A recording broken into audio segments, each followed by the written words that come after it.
By the end of this video, you'll understand what your fertile window actually is, why irregular periods make calendar counting difficult, how to make a rough estimate, and what signs your body gives you that may be much more useful than simply counting days. And don't worry, there will be no mathematics that requires you to call your secondary school mathematics teacher. First, what exactly are fertile days? Let's start with the basic idea. Every month, your body prepares for a possible pregnancy. One of your ovaries may release an egg. That release is called ovulation. The egg does not hang around forever. After it is released, it usually survives for about 12 to 24 hours. But sperm are much more patient. They can survive inside the reproductive tract for several days when conditions are right. So your fertile window is not just the day the egg comes out. It is a few days leading up to ovulation and around ovulation. Think of it like a football match. The egg is the main player, but sperm can arrive early and wait. So if ovulation happens on Wednesday, sex on Monday or Tuesday can still potentially lead to pregnancy. That is why knowing only the day your period starts is not enough. You need an idea of when ovulation might happen. And this is where irregular periods make things interesting. Why irregular periods make counting difficult. Let's say 1 month your cycle is 25 days. The next month, 31 days. Then 27. Then 35. Your calendar is sitting there like, "Madam, please choose one." The problem is that ovulation does not always happen on the same cycle day. And here's a very important fact. Ovulation is usually about 12 to 14 days before the next period starts, not necessarily 14 days after your previous period. That difference matters. Many women have heard, day 14 is ovulation day. But that's an oversimplification. A woman with a 28-day cycle may ovulate around the middle of the cycle. But if your cycles are much shorter, longer, or change from month to month, day the 14th of May not be your ovulation day. Your ovaries did not sign a contract promising to behave exactly like a textbook. So can you calculate fertile days with an irregular cycle? You can estimate, but the estimate becomes less reliable as your cycles become more unpredictable. One traditional method uses your previous cycle lengths. You record your cycles for several months, and then you look at your shortest and longest cycles. For the traditional calendar method, one commonly used calculation is shortest cycle minus 18 equals estimated first fertile day, and longest cycle minus 11 equals estimated last fertile day. Let's use an example. Imagine your shortest cycle in your records was 25 days. 25 minus 18 gives you 7. Now imagine your longest cycle was 32 days. 32 minus 11 gives you 21. That would give you a broad estimated fertile range from about cycle day 7 through cycle day 21. Sounds useful, right? But here's the catch. That's a very wide window. And if your cycles are highly irregular, calendar calculations can become poor at telling you exactly when ovulation happened. So please don't look at this calculation and think, "Excellent. My ovaries have finally submitted their timetable." No. It's an estimate, not a guarantee. Here's a better way to think about it. Instead of asking, "What day am I fertile?" ask, "What clues is my body giving me that ovulation may be approaching?" Your body can sometimes give you useful clues. One of the most noticeable is a change in your cervical mucus. That's the fluid you may notice around the opening of the vagina. During less fertile times, it may be thicker, sticky, or you may notice very little.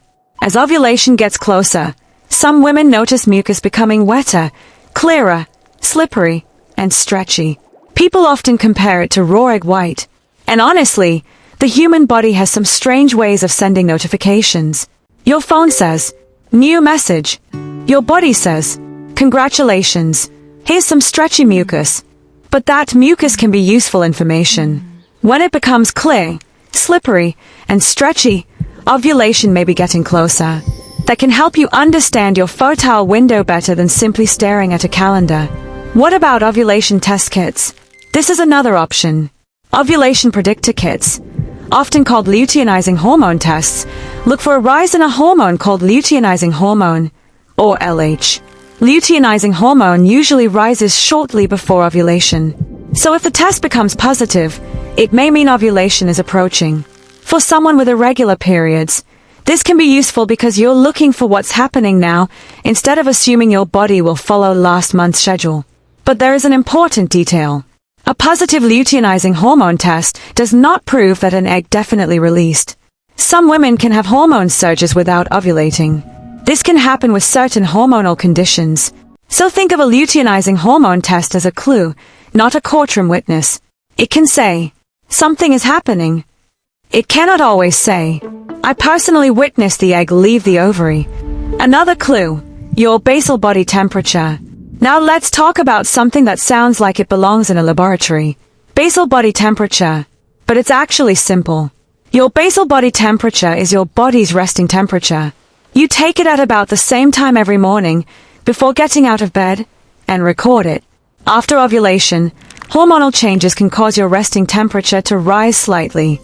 The important thing is that this temperature change usually happens after ovulation. So basal temperature tracking is often more useful for helping you understand your pattern over time than for predicting ovulation in advance. Think of it like checking CCTV footage. It can help you say, so that's probably when ovulation happened. It is not necessarily saying, ladies and gentlemen, ovulation will happen tomorrow at 2:17 p.m. Your body is not Amazon delivery. Now let's put the clues together. This is where things become much more useful. Imagine your period has finished. You are tracking your cycle.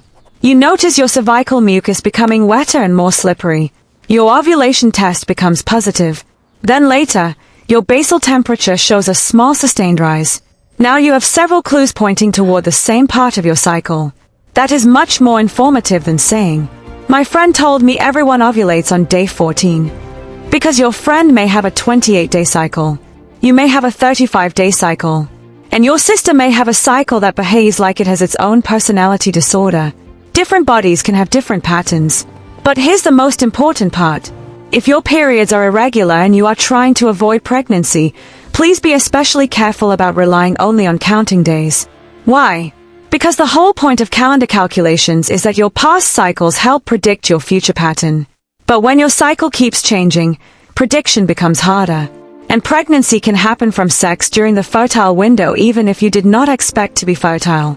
So if avoiding pregnancy is important to you, consider using a reliable contraceptive method rather than depending only on an estimated fertile window. Your calendar can be helpful, but don't give your calendar a job it was never trained for. And if you're trying to get pregnant, then the goal is different. You are not trying to avoid the fertile window. You're trying to find it. If your cycles are irregular, tracking cervical mucus and using ovulation tests may help you identify times when ovulation could be approaching. Having sex regularly throughout the cycle can also reduce the pressure of trying to identify one perfect day. Because here's another myth we need to throw out of the window. There is not one magical fertile day that you must catch or your chances disappear forever. The fertile window lasts several days. So instead of turning your bedroom into an Olympic event called Operation Find Ovulation before midnight, you can focus on the bigger picture. What if my periods are very irregular? Now we're getting to an important question. What if your cycle is sometimes 24 days, then 40 days, then 60 days? Or you skip periods for months? In that situation, calendar calculations become even less dependable. And sometimes very irregular periods can happen for many different reasons. Stress can affect cycles. Changes in weight can affect them. Some medicines can affect them. Hormonal changes can affect them. Conditions such as polycystic ovary syndrome, often called POS, can also cause irregular periods. And there are other possible causes. That does not mean an irregular period automatically means something is wrong. But if your periods are repeatedly very irregular, extremely unpredictable, unusually heavy, very painful, or you frequently miss periods, it is worth talking with a healthcare professional. Especially if you are trying to become pregnant and are having difficulty figuring out whether or when you ovulate. Sometimes the problem isn't that you are bad at counting. Sometimes there simply isn't a predictable pattern to count. Here's a simple tracking plan. If your cycle is irregular, don't panic. Start with a simple record. Every time your period starts, mark day 1, not the day it ends. The first day of actual menstrual bleeding is generally counted as day 1. Then record when the next period begins. Do this for several months. Also note changes in cervical mucus. If you're using ovulation tests, record those results too. And if you want to use basal temperature tracking, record that as well. After a few months, you may start seeing a pattern. Maybe your cycles are not perfectly regular, but perhaps they are regular enough to show useful clues. Your job is not to force your body into a neat 28-day box. Your job is to learn your body's pattern. And here's the big connection. Remember what we said earlier? Your fertile days depend mostly on when ovulation happens. And ovulation depends on what your body is doing in that particular cycle. That's why the question isn't really, how many days after my period am I fertile? The better question is, when is ovulation likely to happen in this cycle? Once you understand that, everything starts making sense. Your calendar gives you history. Your cervical mucus can give you a clue that ovulation may be approaching. A luteinizing hormone test can give you another clue. Your temperature can help confirm a pattern after ovulation. Put the clues together, and you get a much better picture. One more thing women often get wrong. A late period does not automatically mean, I ovulated late. And an early period does not automatically mean, I ovulated early. Your menstrual cycle can change for many reasons. So if pregnancy is possible and your period is late, don't rely on calendar mathematics to tell you whether you're pregnant.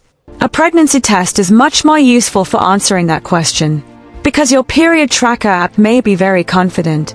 Your ovaries, not always. So, how do you calculate fertile days with irregular periods? Let's make the whole thing very simple. Number 1, track your cycles.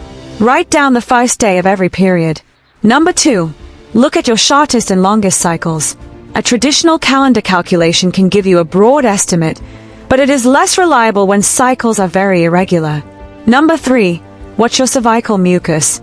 Clay, slippery, stretchy mucus can be a sign that ovulation is getting closer. Number 4, consider ovulation test kits.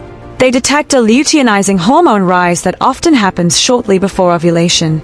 Number 5, consider basal body temperature. A small sustained rise can help show that ovulation probably already happened. And number 6, don't depend only on the calendar if avoiding pregnancy is important. Use a reliable contraceptive method.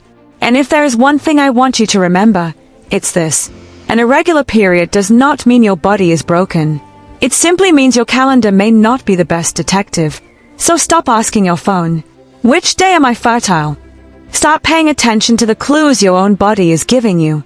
Because sometimes your body has been sending the message all along. You just needed to know how to read it.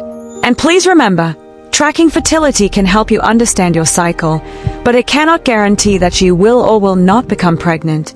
If your periods are very irregular, you keep missing periods, or you're struggling to identify ovulation, a healthcare professional can help you find out why and choose the best way to track it. And if you enjoy learning what your body is doing behind the scenes without all the complicated medical language, like and share this video. Subscribe to Global Nurse Grace, where real nursing meets real life. Because apparently, our ovaries didn't get the memo about keeping a simple calendar. And honestly, they deserve a meeting with management.